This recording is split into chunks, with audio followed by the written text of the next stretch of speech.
Zoom TV. Bonjour ou bonsoir, chers téléspectateurs de Zoom TV. Bismillah. Il y a toujours sur le match entre le Sénégal et les Pays-Bas, surtout le cas de Edouard Mendy. Edouard Mendy, en tout cas, c'est dire que simplement les internautes, les gens ne l'ont pas raté. Hein. Les gens, c'est pas simplement les supporters sénégalais, mais c'est les supporters du monde entier. Parce que gis naa commentaire yu bëri yoo xam ne ñu ngi jógee Brésil ñi di jógee Europe ñii di jógee partout même si dans les pays africains en tout cas sur Twitter wala Facebook ak yeneen en tout cas les gens se sont déchaînés sur la toile contre Edouard Mendy nag en tout cas nee nañu il a passé une mauvaise soirée moom Edouard Mendy nee na en tout cas nee nañu en tout cas si dernière minute yi les lions de la Teranga ont fini par céder et encaisser 2 buts face aux Pays-Bas, dont notamment le premier pour lequel Edouard Mendy est pointé du doigt par les fans. Edouard Mendy, surtout le premier but, le deuxième but, en tout cas, il est fautif. En tout cas, il est fautif. Surtout le premier but, il a vraiment manqué sa sortie pour Diap Balbi. Il a vraiment manqué sa sortie. Et voit Cody Gakpo ouvrir le score. Et aussi ouvrir le score par le centre de Frenkie de Jong.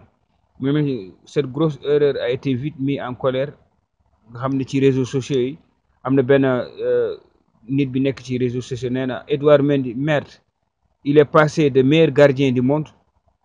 à niveau Ligue 2 c'est terrible waaw keneen ki ne Mendy est vraiment surcoté keneen ki ne Mendy is finish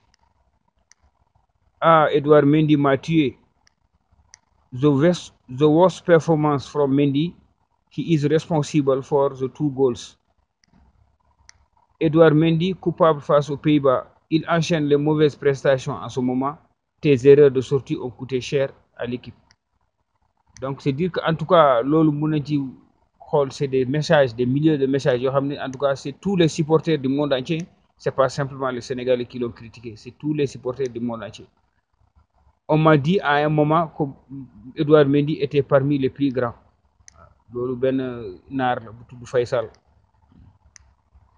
La honte, hein, dire qu'on a contesté trophée Yachine pour cet homme dans ce pays. Marcos, je crois, colombien colombien ou camerounais. On peut reprocher à Mendy son manque d'anticipation sur le premier but, sur un centre venu de loin, mais sur le deuxième, il a fait son job, empêcher le ballon d'aller au fond. Il y a d'autres défenseurs dans la surface qui ont manqué de réactivité pour monter sur le joueur. Franchement, Mendy n'est plus au niveau. Sur les 2 buts, il est passé à côté. Ça se voit de plus en plus. Dire simplement qu'en tout cas, actuellement, si tu joues pour ton équipe, il faut non seulement être vigilant, avoir le courage et la détermination, défendre jusqu'au bout. En tout cas, il y a des erreurs, ça se paye cash. Ouais. Et c'est dommage pour Mendy parce qu'en tout cas, c'est le meilleur gardien au monde et que aussi il était très respecté dans le monde des gardiens. Je pense que ces 2 erreurs-là aussi, actuellement, risquent de lui coûter la place chez les gardiens. Wow, toujours bala ñuy jeexal vidéo bi, c'est pour juste revenir sur le prochain match du Sénégal contre le Qatar.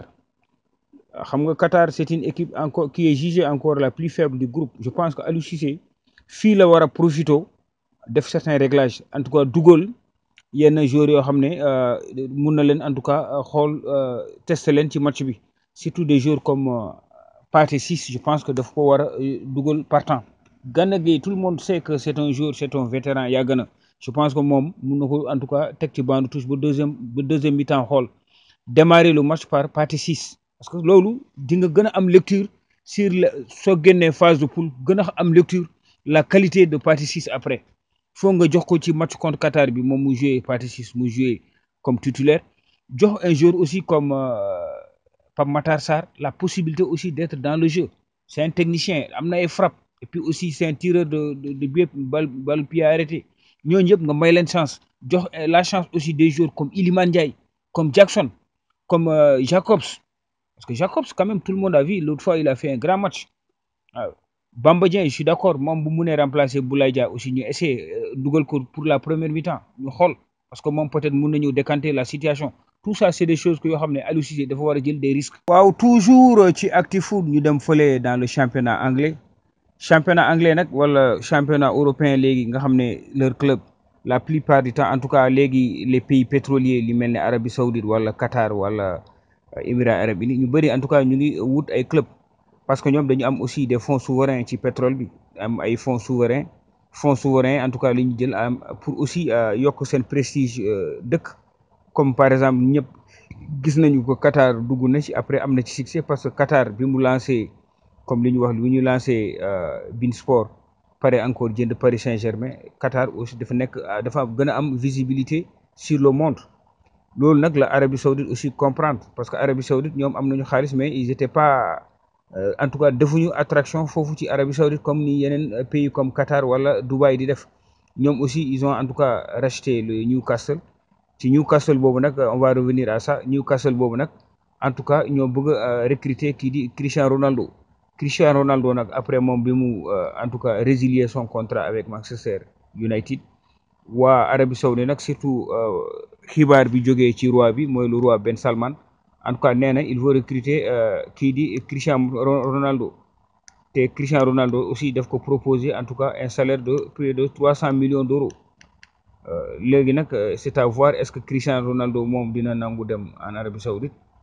wala est-ce que dina nangu non seulement jouer ci Newcastle mais aussi est-ce que après Newcastle dina nangu dem foofu aussi di Arabie Saoudite. waaw toujours bu ñu desee toujours sur le cas du dossier de Cristiano Ronaldo le joueur de 37 ans Cristiano Ronaldo nee nañu en tout cas il n'a pas du tout perdu son charme auprès de club ba léegi en tout cas club yi dañ ko fan malgré son âge il a 37 ans mais nee nañu l'attaquant portugais nag moom en tout cas il a rompu son contrat avec Manchester United. nee na nag après bi mu rompee contrat bi moom il vient de recevoir une nouvelle offre boo xam ne en tout cas jafe nag pour nga bañ ko nee nañ ci offre boobu nag selon les informations de la Gazzetta dello Sport nee na Newcastle nag dafa nekk moo gën a nekk club boo xam ne en tout cas bi mu gën a placé wu pour recruter Cristiano Ronaldo au mois de janvier média italien boobu nag nee na en tout cas officiel saoudien yi notamment le roi Ben Salman nee nañu en tout cas moom moo souhaité en tout cas signer Cristiano Ronaldo pour 6 mois wala 18 mois ci Newcastle xam ne club boobu léegi waa Arabie Saoudite ñoo ko jënd nee nañu nag bu signé foofu ci Newcastle 6 mois wala 18 mois après il va continuer sa carrière foofu ci seen club bi nekk Arabie Saoudite mooy Al Nassr nee nañu nag pour convaincre le Ballon d'Or bu convaincre Cristiano Ronaldo nag pour mu quitter Europe dem foofu ci mooy Arabie Saoudite Ben Salman nee nañu aussi am na benn argument boo xam ne bu diis nee nañ toujours selon journal bi nee nañu le roi le milliardaire roi nee nañ en tout cas il est prêt à offrir 300 millions d'euros de salaire mensuel à Cristiano Ronaldo waaw nee na nag loolu nag dafa nekk proposition boo xam ne en tout cas c'est difficile pour bañ ko mais nee nañu aussi proposition boobu aussi moom mii di Cristiano Ronaldo il avait encore eu cette même proposition l'été passé nee nañu nag bi mu amee proposition boobu il avait refusé nee nañ nag est-ce que cette fois il va changer d'avis surtout que tout le monde sait que il a eu des problèmes avec Manchester United mais aussi qu'il commence à prendre de l'âge est-ce que dina nangu aussi bàyyi ce contrat là mu filer dans ses pieds en tout cas affaire à suivre. waaw toujours ci Actu-Foot pour ce mondial ñu dem fële chez les Marocains c'est pour dire simplement que en tout cas l'Afrique aussi doit être fière des équipes africaines hein. Il y a beaucoup qui disaient que oui peut-être que les équipes africaines ñoom ñëpp ils vont être battus à part le Sénégal qu'on donnait favori toutes les autres équipes en tout cas ont beaucoup résisté hein. D'abord par la Tunisie qui a en tout cas aussi fait un grand match et qui a défendu chèrement vraiment sa chance aussi il y a aussi le Maroc en tout cas c'était une équipe qui était prévue hein, que ñoom mënoon nañu def en tout cas une bonne coupe du monde Maroc nag en tout cas démb en tout cas aussi a réussi le pari de def match nul 0 but partout contre la Croatie nga xam ne aussi c'était une finaliste de la coupe du monde en 2018 donc c'est dire que c'est chapeau aux Marocains en tout cas qui ont montré aussi qu'il reste une grande équipe que montré nañu aussi que c'est une équipe aussi boo xam ne mun na aussi défendre c'est ça parce que coupe du monde boo fa ñëwee il faut savoir vraiment gérer tes matchs sànni amateurisme loolu c'est important aussi ce qu'il faut noter c'est que tous ces pays arabes qu'on dit arabes, Maroc et Tunisie, ñoom aussi peut-être que Qatar aussi oblige c'est leurs parents, ils ont tout fait aussi pour défendre leur honneur. C'est pourquoi ñoom ñaar yëpp chacun a joué vraiment dignement en tout cas son match. Et ñoom ñaar yëpp aussi amul kenn ku ci perte ci match bi. Donc maintenant ça reste maintenant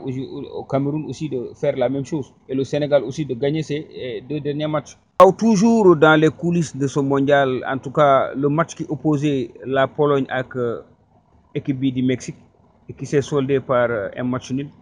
Foofu nag en tout cas nee nañu c'est dommage que l'attaquant vedette du FC Barcelone mooy Lewandowski moom dafa raté le penalty te penalty boobu en tout cas bu fekkoon il avait assuré ce penalty tey en tout cas seen équipe dina jël 3 points yi ba pare aussi nekk ci tête du classement mais malheureusement pour eux ñoom waa Pologne en tout cas dañoo kii di Lewandowski dafa raté penalty bi nee nañu nag surtout c'est le gardien Ochoa mooy le gardien du Mexique. En tout cas c'est ce gardien là qui a arrêté son penalty. Le gardien boobu aussi après le match a été élu meilleur homme du match parce qu'en tout cas il a fait vraiment un travail extraordinaire ce jour-là. Moom Lewandowski nag après il s'est expliqué tey j'ai échoué, c'est une peine, ça fait mal, mais il faut regarder le prochain match pour gagner et prendre les 3 points. En tout cas daf ko métti quoi dafa échoué tey métti na ko mais en tout cas moom daal mu ngi xool prochain match bi war a ñëw entre Pologne ak yeneen équipe yi ñu mun a gagner aussi pour jël 3 points yi moo tax nag mu ngi jox rendez-vous prochain match nga xam ne day opposé Arabie Saoudite ak Pologne. Attention nag Arabie Saoudite moo gagné Argentine aussi. Waaw, toujours dans les coulisses de ce mondial, on va nous intéresser sur le cas du défenseur français Lucas Hernandez. Lucas Hernandez nag en tout cas ñu ne moom sa saison 2022-2023 est terminée waaw parce que français bi en tout cas nee nañu il est victime d'une rupture des ligaments croisés lors du match de la France face à l'Australie. Moom nag dafa blessé contre match bu amoon diggante France ak Australie foofu la blessé foofu nag ligaments yi ñoo en tout cas am déchirure léegi nag ñu am rupture léegi nag moom il risque de en tout cas il est forfait mais aussi il risque en tout cas de rester 1 an sans mu jouer waat foofu ci Bayern. Loolu nag le directeur sportif du Bayern mooy Hassan Salihamidzic nee na en tout cas il est un peu choqué. Le dirigeant nee na en tout cas quel que soit alpha ñoom duñu ko wutal en tout cas remplaçant ci hiver bi nee na ci hiver bi daal duñ ko wutal benn remplaçant. nee nañu Hernandez moom dafa blessé à 10 minutes de jeu hier lors de la victoire 4-1 mooy victoire bi France en tout cas gagné Australie ci match boobu la blessé 4-1 la France dóor Australie. Fédération française bi nag ñoom nee nañu dañoo confirmer que joueur bi nekk Bayern mooy Lucas Hernandez moom dafa am déchirure de ligament croisé antérieur au genou droit. Léegi nag moom défenseur bi nee nañu en tout cas du mën a jouer benn match avec le championnat d'Allemagne cette saison. Directeur sportif nag di Bayern mooy Hassan Salihamidzic moom en tout cas nee na nous sommes tous sous le choc nee na ñoom ñëpp ñu ngi nekk ci choc quoi en tout cas li ko dal dafa métti et nous le regrettons tous. Mais nag Lucas est un combattant moom Lucas Hernandez nee na Lucas en tout cas ñefekat la quoi combattant la fighting la en tout cas nee na mais c'est sûr que il va revenir très fort. waaw nee na en tout cas moom ak waa Bayern yëpp ñu ngi koy soutenir nee na aussi ñoom en tout cas ce qui est sûr ñoom waa Bayern duñu jël benn dispositif pour en tout cas wutal ko remplaçant ci hiver bi waaw nee na aussi moom Hernandez peut-être que dina quitter Doha directement mu dem foofu pour dans les prochains jours pour ñu mun ko opérer. Zoom TV.